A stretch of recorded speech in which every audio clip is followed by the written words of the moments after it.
बच्चों, मैं आपके सामने एक ब्लॉक वेज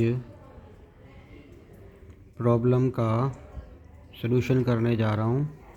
ये हमारा ब्लॉक है और ये हमारा वेज है और इसके ऊपर एक ब्लॉक रखा हुआ है। इन दोनों में हमने ब्लॉक वेज कांस्टेंट निकालना है। उसके लिए हम ये देखते हैं कि इसका मोशन कैसा होगा। जैसे ही आप इस ब्लॉक को रिलीज़ करेंगे नीचे की ओर, तो ये जो ब्लॉक वेज है वो पीछे की ओर जाना शुरू करेगा। और इसको कौन लेके जाएगा? वो लेके जाएगा इन दोनों के बीच का नॉर्मल रिएक्शन लेके जाएगा।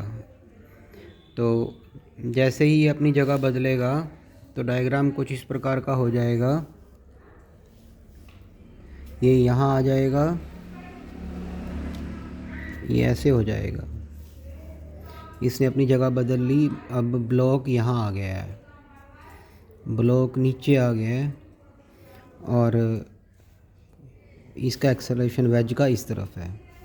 अब आप देखिए, यहाँ पर जो मेन पॉइंट है वो ये देखने वाला है कि जो ब्लॉक है उसका एक ये मोशन भी हुआ है और ब्लॉक का एक ये मोशन भी हुआ है।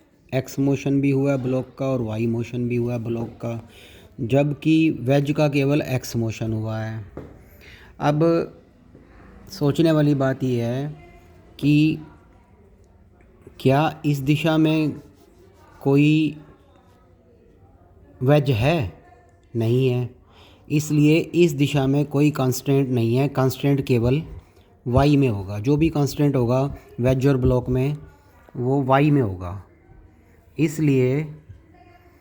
इसलिए हम इसका वाई कंपोनेंट लेंगे। देखिए इधर कोई यहाँ पे कोई वेज नहीं है, एक्स एक्सिस में कोई वेज नहीं है। वेज है तो वाई में, तो इसलिए हम इसका ए वाई एक्सेलरेशन लेंगे। और इस वेज का तो हमारे पास लेफ़्ट साइड पे है ही है, दैट इज़ ए।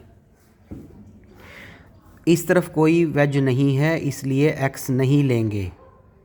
और इस तरफ है, अब ये दोनों इकट्ठे चल रहे हैं तो इसका मतलब ए वाई और ए आपस में कांस्टेंट हैं। इनका कांस्टेंट रिलेशन निकालने के लिए ये थीटा है तो ये वाला भी थीटा है। इसको तोड़ दो, इधर आ जाएगा ए साइन थीटा। और नॉर्मली परपेंडिकुलरली ये दोनों कंपोनेंट बराबर होंगे। That means acceleration of block A is equal to A sine theta. Acceleration A is equal to A sine theta.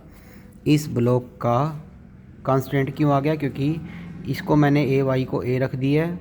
और या आप ऐसे भी कह सकते हो A Y is equal to A sine theta. It's constant relation. इस तरफ मत जाना, इस तरफ कोई वेज नहीं है। अगर संबंध है तो इस सरफेस पे संबंध है दोनों का।